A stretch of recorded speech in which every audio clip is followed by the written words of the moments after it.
Hello! Alam ko i-share na. Ipakita lang ako. Happy lang kayo ko kay. Hapon ni ato ko og Walmart kay nagpalit ra ko og carnigod kay mag-spaghetti ko unya. Ningapit ko sa mga baby section.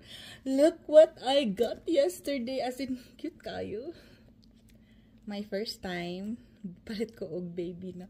Boy, kigikilig ko. First time na ako kasi, di ba, usually pag babae is kiligon ka kay colorful kayo lang mga clothes, palitan, but look at that, it's so cute. Happy kayo ko sa akong first purchase.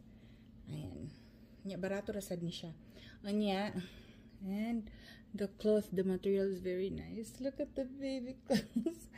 Ayan, duha siya akong gipalit. Ayan, super cute, di ba? And then naasad ko yung napalit nga bebs. Wala lang, gikilid lang ang mami.